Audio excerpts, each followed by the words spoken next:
तो test cross के बाद हम देखते हैं कि नीचे एनसीईआरटी में क्या दिया है। Based on his observation on monohybrid cross, Mendel proposed two general rule to consolidate his understanding of the inheritance in monohybrid crosses. इसमें कह रहा है एनसीईआरटी की मोनो हाइब्रिड क्रॉस में मेंडल ने 2 लॉ दिए based on observation of monohybrid cross. Monohybrid cross का जब इन्होंने ऑब्जर्वेशन किया तो उन्होंने 2 रूल दिए। एक दिया प्रिंसिपल ऑफ इनहेरिटेंस जिसको कहते हैं या लॉ ऑफ इनहेरिटेंस, और दूसरा था लॉ ऑफ डोमिनेंस। यानी जब मोनो हाइब्रिड क्रॉस, पूरे का निचोड़ ये हुआ, देखिए दिया today these rules are called the principle or laws of inheritance. The first law or the law of dominance and the second law the law of segregation. तो 2 लॉ दिए थे लॉ ऑफ इनहेरिटेंस जिसको कहते हैं, उनके 2 law थे। एक था लॉ ऑफ डोमिनेंस और दूसरा था लॉ ऑफ सेग्रीगेशन। किसमें? मोनो हाइब्रिड क्रॉस में। तो मेंडल ने कुल 3 लॉ दिए थे। एक था लॉ ऑफ डोमिनेंस, दूसरा था लॉ ऑफ सेग्रीगेशन और एक था लॉ ऑफ इंडिपेंडेंट असॉर्टमेंट। लेकिन लॉ ऑफ इंडिपेंडेंट असॉर्टमेंट दोस्तों वो डाई हाइब्रिड क्रॉस में दिया था उन्होंने। मोनो हाइब्रिड क्रॉस के लिए उन्होंने 2 लॉ दिए, जबकि डाई हाइब्रिड क्रॉस के लिए सिर्फ 1 लॉ दिए थे, लॉ ऑफ इंडिपेंडेंट असॉर्टमेंट। तो अगर लॉ ऑफ इनहेरिटेंस पूछे कि मेंडल ने कितने लॉ दिए थे तो 2 दिए थे। एक लॉ ऑफ डोमिनेंस था और दूसरा था law of segregation. Law of dominance मतलब कैपिटल टी स्मॉल टी पर डोमिनेट करेगा, यानी कि टाल प्लांट ड्वार्फ प्लांट पर डोमिनेट करेगा। अगर ऐसा भी ना समझ पाए तो टाल प्लांट को ड्वार्फ प्लांट से जब क्रॉस कराएंगे, दोनों की मैटिंग कराएंगे, तो हमेशा उनके बच्चे टाल होंगे, इसी को डोमिनेंस कहते हैं। और जो है लॉ ऑफ सेग्रीगेशन, जब दोनों के बच्चे जो हैं यानी कैपिटल टी और स्मॉल टी वाले, यानी टाल प्लांट और ड्वार्फ प्लांट के जो क्रॉस कराने पर बच्चा मिलेगा, F1 जनरेशन फाइलियल 1 जनरेशन का जब सेल्फिंग कराएंगे तो दोनों के कैरेक्टर, पहले F1 जनरेशन में सिर्फ टाल प्लांट यानी टाल बच्चा मिलता था, लेकिन जब उसी टाल बच्चे का फिर से सेल्फिंग कराएंगे तो वो माता पिता के दोनों कैरेक्टर को F2 जनरेशन में शो करेगा। यानी कि टाल प्लांट भी होंगे, ड्वार्फ प्लांट भी होंगे, तो कुछ प्योर टाल होंगे, कुछ प्योर ड्वार्फ होंगे और कुछ हाइब्रिड होंगे। तो उनका रेशियो होगा 1:2:1, यानी कि एक प्योर टाल, 2 हाइब्रिड और एक प्योर ड्वार्फ होगा। अगर उसको जीनोटाइप में देखेंगे तो इस तरीके से होगा 1:2:1, और अगर फिनोटाइप में देखेंगे तो 3 टाल और एक ड्वार्फ होगा। आइए देखते हैं लॉ ऑफ डोमिनेंस, जो मैंने पहले ही बता दिया। अब एनसीईआरटी में देता है characters are controlled by discrete unit called factor. जो उन्होंने बताया था कि कैरेक्टर किससे कंट्रोल होता है, discrete unit called factor. Discrete unit मतलब देखिए ये कैपिटल टी स्मॉल टी अलग अलग है ना, तो उसी को कहते हैं डिस्क्रीट यूनिट। तो कैपिटल टी स्मॉल टी पर डोमिनेट करेगा, उसी को कहते हैं डिस्क्रीट यूनिट, जिसके अलग अलग गुण हैं, यानी कि वो हाइट को या कलर को रिप्रेजेंट करने वाले जीन्स होते हैं, उन्हीं को उन्होंने फैक्टर नाम दिया था। फैक्टर आकर्स इन पेयर, जैसे जीन पेयर में आते हैं, क्रोमोसोम्स हमारे पेयर में आते हैं, हम मेल में XY रहता है, फीमेल में XX क्रोमोसोम रहता है, उसी तरीके से ये फैक्टर उन्होंने जो नाम दिया था, जो जीन हुए बाद में चल के, और साइंटिस्टों ने उन्हें जीन का नाम दिया। तो ये कैपिटल टी और स्मॉल टी या कैपिटल टी या स्मॉल टी से रिप्रेजेंट किया, तो वो हमेशा जोड़ी में ही पाए जाते हैं। In dissimilar pair of factor one member of the pair dominate the other. जैसा हमने पहले बताया कि कैपिटल टी स्मॉल टी पर डोमिनेट करेगा, तो वही बताया है। The law of dominance used to explain the expression of only one of the parental character in monohybrid cross in F1 and the expression of the both in F2। जैसे हमने पहले बताया कि जब एक टाल प्लांट और एक ड्वार्फ प्लांट को जब क्रॉस कराएंगे तो उनका जो F1 जनरेशन मिलेगा, फाइलियल 1 जनरेशन, तो वो हमेशा टाल होगा। तो सिर्फ एक ही पेरेंट को रिप्रेजेंट कर रहा है ना, जो टाल प्लांट रहेगा। लेकिन जब उसी F1 को सेल्फिंग कराएंगे तो F2 जनरेशन में दोनों कैरेक्टर शो करेंगे, यानी कि माता का भी और पिता का भी, यानी टाल भी रहेंगे कुछ प्लांट, कुछ ड्वार्फ भी रहेंगे, तो उसी को F2 जनरेशन में वो दोनों रिप्रेजेंट करेंगे, वही बता रहा है इसमें। It also explain the proportion of 3:1 obtain at the F2। वो इन्होंने बताया कि जो वो फिनोटाइप होगा, यानी कि दिखने में जो रहेंगे, जीन से तो नहीं लेकिन बाहर से जो दिखाई देंगे, कुछ 3 प्लांट अगर टाल होंगे तो 1 प्लांट ड्वार्फ होगा, यानी 75% जो उनके बच्चे होंगे वो टाल होंगे और 25% बच्चे उनके ड्वार्फ होंगे। वही यहाँ वो बताना चाह रहा है 3:1 के उसमें। लॉ ऑफ सेग्रीगेशन क्या है, जैसे हमने पहले बता दिया कि वो F2 जनरेशन में शो करने लगेगा दोनों कैरेक्टर, वही है। आइए देखते हैं यहाँ लॉ ऑफ सेग्रीगेशन क्या है।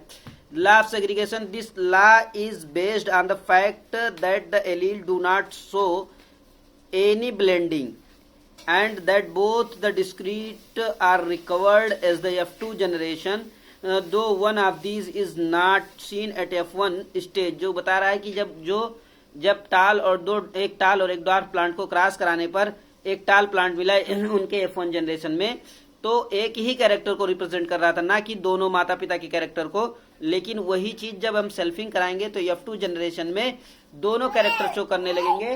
तो उसी को कह रहा है कि वो जीन आपस में कोई ब्लेंडिंग नहीं कर रहे हैं, कोई मिक्सिंग नहीं हो रहा है, वो F2 जनरेशन में दोनों अपने कैरेक्टर माता पिता के शो करने हैं, वही बता रहा है लॉ ऑफ सेग्रीगेशन, उसी को कहते हैं। अब आता है दोस्तों दो the parent contains two allele during the gamete formation, the factor receive only one of two factors from each other such that the gamete receive only one of two factors।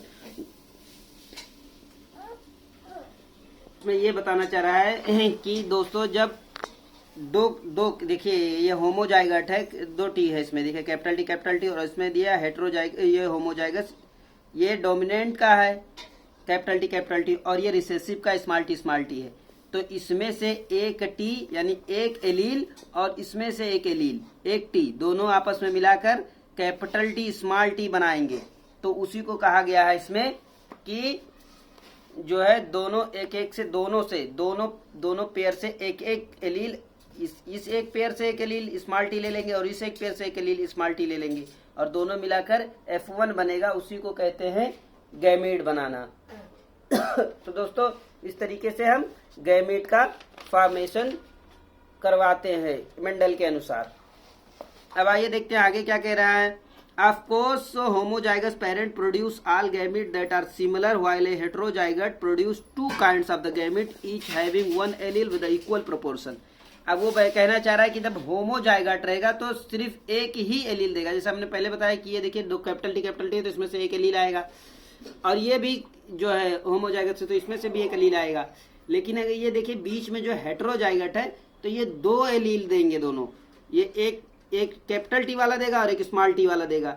अब इसको अगर आप ना समझ पाए हो तो मैं यहाँ आपको अलग से समझाने की कोशिश करता हूँ, जो मैंने आपके लिए मेहनत करके बहुत ही मुशक्कत करके चार्ट बनाई है, वहां से आपको दिखाना चाहते हैं कि आइए देखिए ये कैपिटल टी एक टाल एक ड्वार्फ प्लांट है तो इनका ऑफ स्प्रिंग हमेशा टाल आया। देखिए ये टाल है ड्वार्फ है, तो दोनों का स्प्रिंग जब दोनों क्रॉस किए तो ये टाल प्लांट आया। लेकिन अब देखिए होमोजाइगस ये टाल प्लांट के लिए हो गया, ये होमोजाइगस ड्वार्फ प्लांट के लिए, और कैपिटल टी स्मॉल टी जो है ये टाल है लेकिन ये हेटेरोजाइगट है। तो अब देखिए दोनों का यहाँ जैसे बताया है, देखिए कैपिटल टी और ये स्मॉल टी, तो इससे एक जीन आया कैपिटल टी और इससे आया एक जीन स्मॉल टी और दोनों मिला के F1 जनरेशन बन गए, तो ये फाइलेबल जनरेशन हो गया। अब वही कह रहा है कि जब हेटेरोजाइगट्स रहेंगे तो 2 गैमीट देंगे कैसे?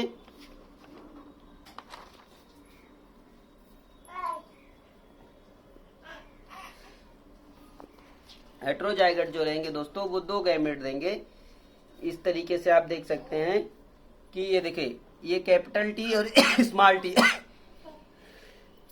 लॉ ऑफ सेग्रीगेशन के लिए ये कैपिटल टी स्मॉल टी है तो एक 50% कैपिटल टी और 50% स्मॉल टी देंगे, और ये दोनों क्रॉस करके ये 2 हमेशा 2 एलील देंगे, और जो जबकि होमोजाइगस एक ही एलील देंगे, वही बताया है यहाँ। आइए डायरेक्ट एनसीईआरटी पे आते हैं दोस्तों।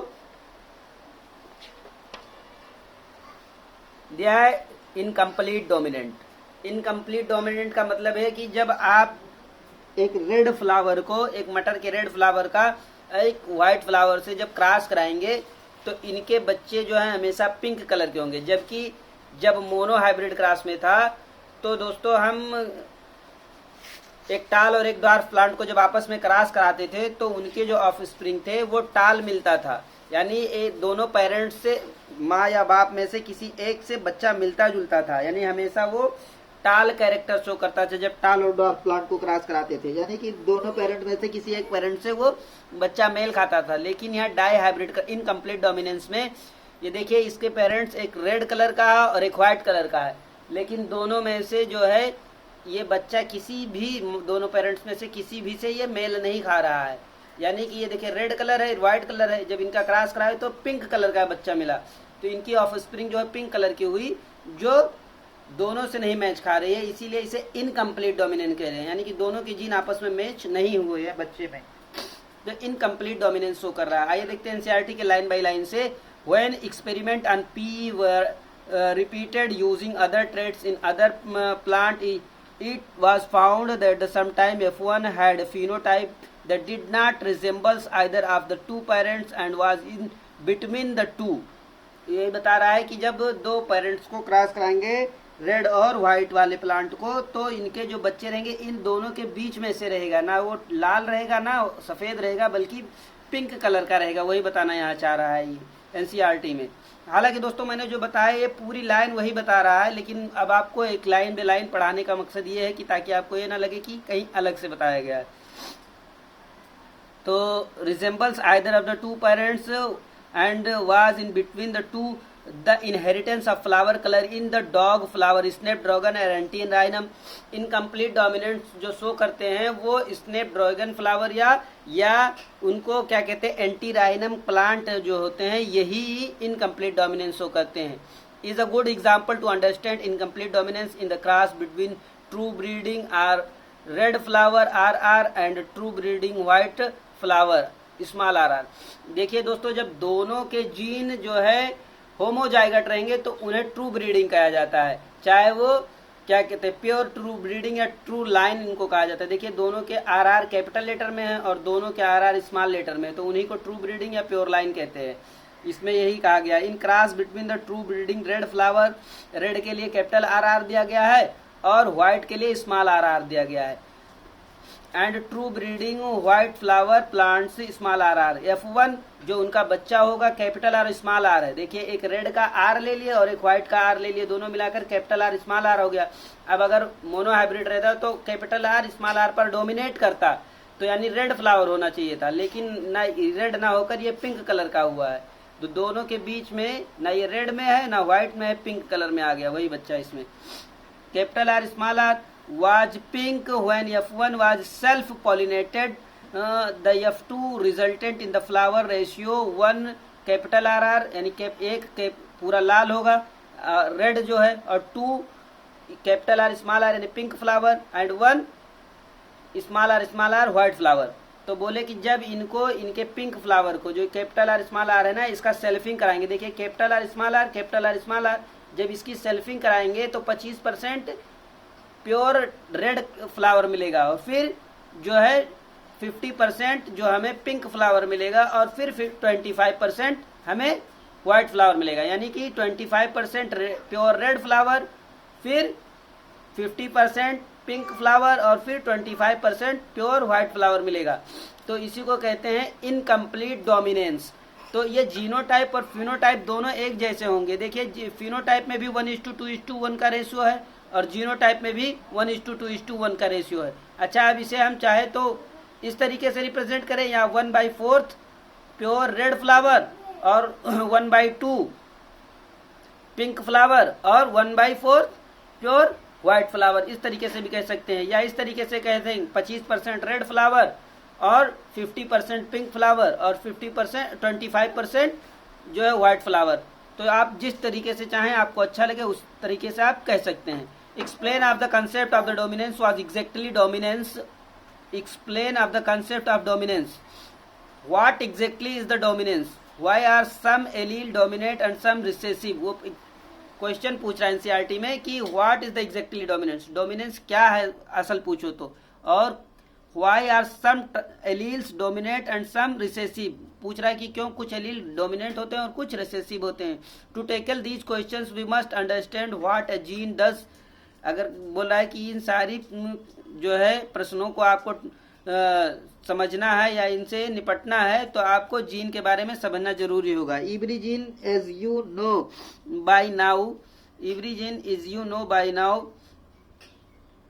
कहाँ है देख रहे थे हम लोग, every gene as you know by now contain the information to express a particular trait in a diploid organism. There are two copies of each gene as a pair allele. Now these two alleles need not always be identical as in the heterozygote. वही बोल रहा है कि हर allele के पास अपने अपने gene की क्षमता होती है, जैसे कैपिटल टी टाल के लिए है, स्मॉल टी ड्वार्फ के लिए है, और अगर दोनों जम्बल्ड हैं कैपिटल टी स्मॉल टी तो वो अलग ही कैरेक्टर शो करेंगे, वही बता रहा है इसमें। One of them may be different due to some changes that it has undergone about which you will read further on and in the next chapter, which modifies the information that the particular allele contains. ये पूरे का निचोड़ जो हमने बता दिया है, अब इसका पढ़ने का कोई मकसद नहीं रह गया दोस्तों। Let us take an example of gene that contains the information for producing an enzyme.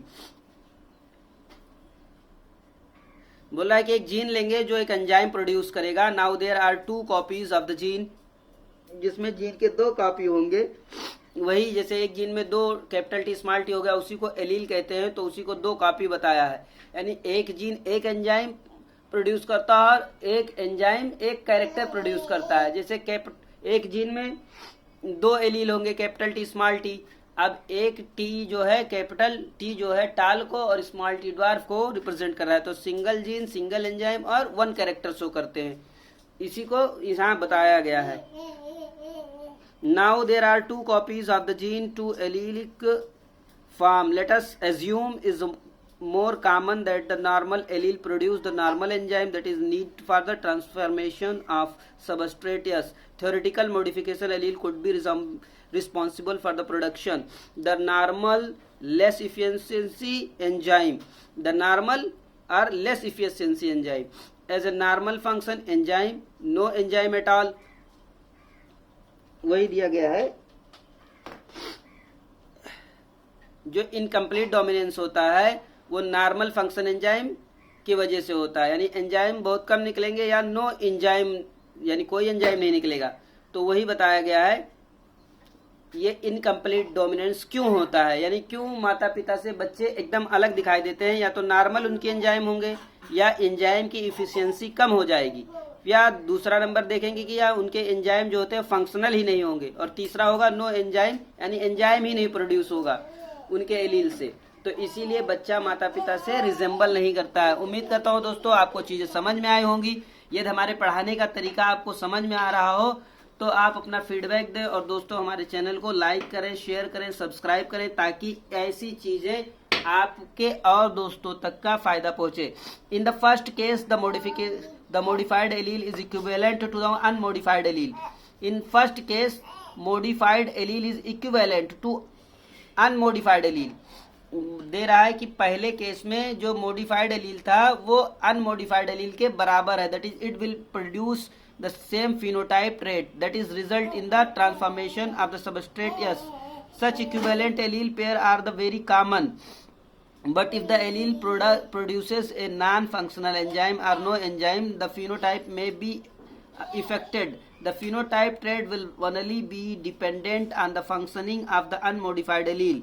The unmodified या functioning allele which represent the original phenotype is the dominant allele, and modified allele is the generally recessive allele.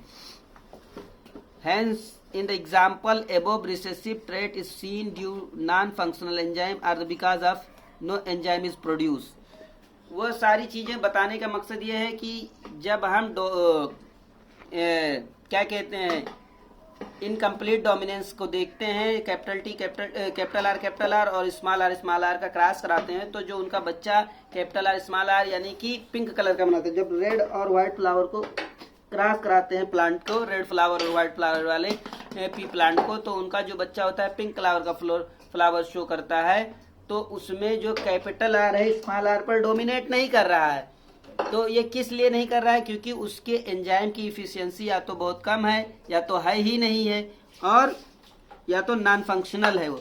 इसीलिए ये इस तरीके के character.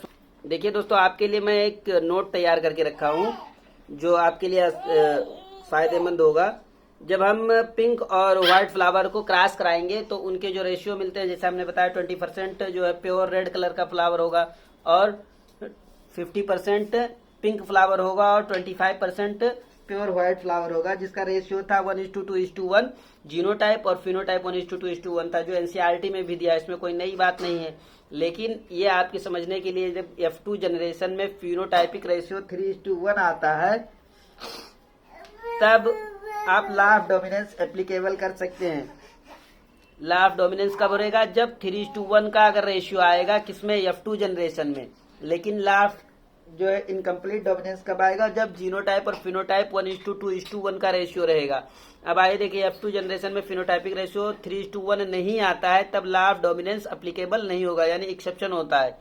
अब आइए देखिए, monohybrid cross में वन जीन मतलब कैपिटल टी, मोनोहाइब्रिड में 1 जीन होगा, कैपिटल टी होगा या कैपिटल टी होगा या स्मॉल टी होगा, सिर्फ एक जीन पाया जाता है उसमें। Starch synthesis in P seed, starch synthesis in P T जो ट्री होता है वो कंट्रोल होता है एक जीन से। एक जीन जो है कैपिटल बी और स्मॉल बी जो होता है, एक जीन के पास 2 एलील है, कैपिटल बी और स्मॉल बी, तो एक ये उसको राउंड बनाता है और एक बी जो उसमें जो स्मॉल बी है वो उसमें स्टार्च सिंथेसिस बनाता है। जैसे कैपिटल बी या कैपिटल बी या स्मॉल बी जीन जो है स्टार्च सिंथेसिस में हेल्प करते हैं।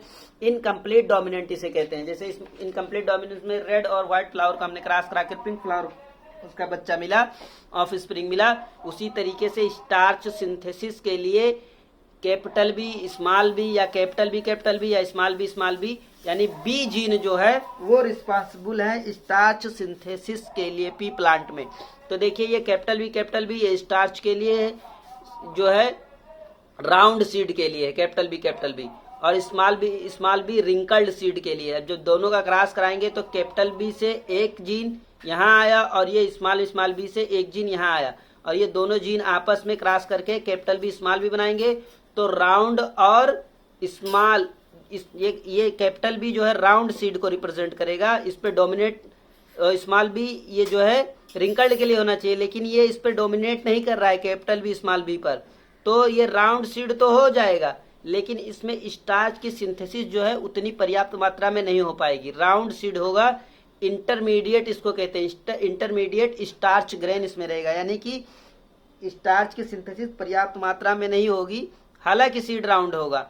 तो ये इनकम्प्लीट डोमिनेंट है, पूरा डोमिनेट नहीं कर रहा है। अगर पूरा डोमिनेट रहता तो ये कैपिटल बी स्मॉल बी पर डोमिनेट कर देता, यानी राउंड सीड भी होते और जो है अच्छी मात्रा में उसमें स्टार्च की सिंथेसिस भी होती। तो फिर जब इनकी सेल्फिंग कराएंगे तब देखिए क्या प्लांट मिलता है, कैपिटल बी स्मॉल बी और कैपिटल बी स्मॉल बी, तो दोनों की जब क्रॉस कराएंगे। अच्छा, एक चीज मैं आपको समझाने के लिए बता दूं, देखिए दोनों हेटेरोजाइगोट है ना, तो इनको समझने के लिए कि आप ये कितने जो है जाइगोट बनाएंगे, तब जब अगर ये 2 जीन है और ये 2 जीन है यानी दोनों के, तो इसमें 2 से कर लेंगे और ये 2 कर लेंगे, तो 2 × 2 करेंगे तो 4 गैमेट हो जाएगा, 2 से 2 गैमेट। लेकिन अगर ये होमोजाइगोट रहते, देखिए यहाँ 2 कैपिटल बी दोनों है और स्मॉल बी है, तो यहाँ 1 और 1 कर देते, तो 1 से मल्टीप्लाई करेंगे तो इनका जो बच्चा होगा वो 1 से 1 का गुणा करेंगे तो 1:1 होगा, तो यानी 1 ही गैमेट बना यहाँ। और अगर ये 2 हैं तो इसमें हेटेरोजाइगोट है, एक कैपिटल बी है एक स्मॉल बी है और एक कैपिटल बी एक स्मॉल बी है, तो 2 का गुणा 2 से करेंगे तो 2 × 2 यानी 4, तो कुल मिलाकर 4 गैमेट बनेंगे। कैसे? देखिए यहाँ कैपिटल बी स्मॉल बी है ये और ये कैपिटल बी स्मॉल बी है, तो जब इनका पूरा क्रॉस कराएंगे तो देखिए 4 गैमेट बने, 4 बच्चे बने ना, सब पूरा मिला के 1 2 3 4 इस तरीके से, तो वही रिप्रेजेंट करना है, 4 जाइगोट बने उसके, वही कहना चाहते थे F2 जनरेशन में। तो देखिए इनकी जब सेल्फिंग हुई कैपिटल बी स्मॉल बी और कैपिटल बी स्मॉल बी, तो इनके जो है रेशियो क्या है, 3:1 नहीं आया इनका रेशियो। देखिए कैपिटल बी एक प्योर क्या कहते हैं राउंड और प्योर स्टार्च उसमें पाएगा, फुल स्टार्च पाएगा, और बाकी 2 में प्योर राउंड तो हुए, वो हाइब्रिड हो गए, राउंड और स्टार्च इंटरमीडिएट हो गया, और एक स्मॉल बी में।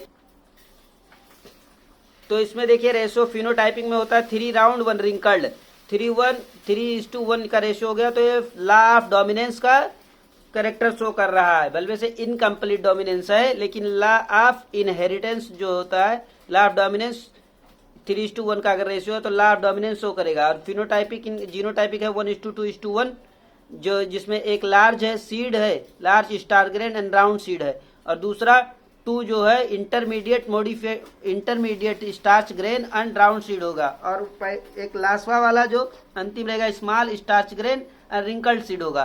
तो जो पी प्लांट में है सीड साइज जो होगा उनके आधार पर इनकम्प्लीट डोमिनेट शो कर रहा है। ये तो रेशियो दिखा रहा है, लेकिन जो साइज का, जो पी का जो साइज होगा, मटर का दाने का जो साइज होगा, आकार होगा, वो थोड़ा छोटा होगा और उनमें जो है स्टार्च ग्रेन की मात्रा कम होगी, इसीलिए ये इनकम्प्लीट डोमिनेंट शो कर रहा है। अच्छा दोस्तों, प्लियोट्रॉपी जब एक जीन एक से ज्यादा कैरेक्टर को शो करेंगे तो उन्हें प्लियोट्रॉपी कहते हैं। When one gene control many character is known as pleiotropy, like a B gene. B gene देखिए दोस्तों, एक बी जीन में राउंड भी शो कर रहा है और बी जीन starch synthesis starch grain size को भी शो कर रहा है। तो इसीलिए एक जीन एक से अधिक कैरेक्टर को शो करेगा तो उसे प्लियोट्रॉपी भी कहते हैं दोस्तों। तो इसी तरीके से फिनिलकेटोनुरिया डिजीज है, ये भी प्लियोट्रॉपी के एग्जाम्पल हैं। तो बस आज के लिए इतना ही, फिर और आगे चर्चा करेंगे दोस्तों अगले वीडियो में। वीडियो बहुत लंबी हो जा रहा है दोस्तों। अगर हमारे पढ़ाने का तरीका पसंद आया हो तो प्लीज हमारे चैनल को लाइक करें, शेयर करें। पूरा हमारा लेक्चर जो है एनसीईआरटी पर ही बेस रहता है दोस्तों, और बाकी इधर उधर के ज्यादा वो नहीं रहेंगे। फिर अब हम इसके बाद हम चर्चा करेंगे कोडोमिनेंस के बारे में, ताकि एक ही साथ अगर हम आपको पूरा पढ़ा देंगे दोस्तों तो आप हैंग हो जाएंगे। तो इसके लिए अब छोटी सी इसके बाद एक अलग वीडियो दे रहेंगे ताकि उसमें आप अच्छे से समझ लें। अभी बहुत बाकी है। देखिए कोडोमिनेंस पूरा इसको डिटेल में समझाएंगे। उसके बाद इनहेरिटेंस ऑफ 2 जीन रहेगा, फिर लॉ ऑफ इंडिपेंडेंट असॉर्टमेंट रहेगा जो काफी इंपॉर्टेंट है दोस्तों। फिर आएगा हमारा जो है लिंकेज एंड रिकॉम्बिनेशन, और इसी तरीके से आएगा पॉलीजेनिक इनहेरिटेंस। फिर आएगा प्लियोट्रॉफी, सेक्स डिटर्मिनेशन। प्लियोट्रॉफी तो हमने बता दिया कि एक जीन कई कैरेक्टर को शो करेगा, उसे प्लियोट्रॉफी कहते हैं। जैसे बी जीन हो गया, जैसे फेनिलकीटोनेरिया हो गया, एलकिप्टोन्यूरिया हो गया, इसी तरीके से। और आएगा फिर sex determination in human, sex determination in honey bee, और फिर आ जाएगा म्यूटेशन, फिर जेनेटिक डिसऑर्डर हो जाएगा, और मेंडेलियन डिसऑर्डर हो गया। इस तरीके से अभी पूरा चैप्टर है। तो बस आज के लिए इतना ही, फिर अगले वीडियो में लेके आएंगे इसी तरीके से तड़कता भड़कता टॉपिक। बाय बाय दोस्तों। एनसीईआरटी पर ही फुल फोकस करें, क्योंकि पूरा जितना भी आपका क्वेश्चन आएगा वो नीट में एनसीईआरटी से ही आएगा। अगर हमारे पढ़ाने का तरीका पसंद आया हो तो प्लीज हमारे चैनल को लाइक करें, शेयर करें, सब्सक्राइब करें दोस्तों। Bye bye.